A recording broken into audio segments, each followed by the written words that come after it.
मायावती की क्या इंडिया गठबंधन में होगी एंट्री, विपक्ष के सामने बसपा सांसद ने रखी ये शर्त। लोकसभा चुनाव 2024 में भाजपा को हराने के लिए विपक्षियों ने इंडिया गठबंधन बनाया, पर इसमें अभी तक बसपा की एंट्री नहीं हुई है।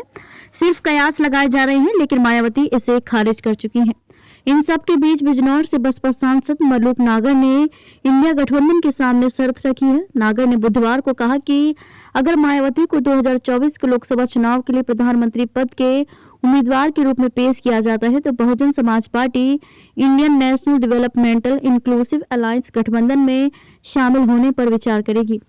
इसके साथ उन्होंने कांग्रेस पर हमला भी बोला। उन्होंने कहा कि कांग्रेस को 2018 के विधानसभा चुनावों के बाद मध्य प्रदेश और राजस्थान में बसपा विधायकों को हटाने के लिए माफी मांगनी चाहिए।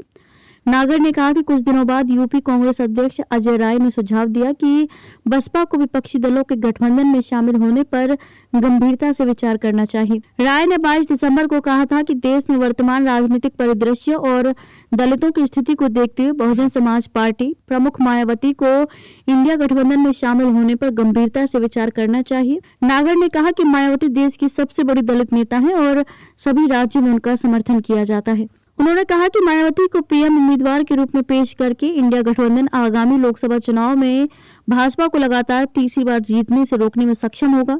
गठबंधन के लिए जीत का फॉर्मूला स्पष्ट है। 2022 उत्तर प्रदेश विधानसभा चुनाव में भाजपा को 41.3% वोट मिले।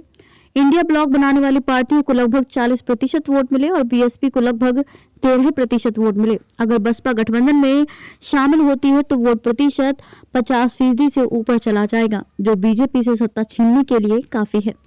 उन्होंने कहा कि मायावती को प्रधानमंत्री पद का उम्मीदवार बनाए जाने से भगवा ब्रिगेड द्वारा लुभाए गए दलित मतदाता भी वापस आ जाएंगे।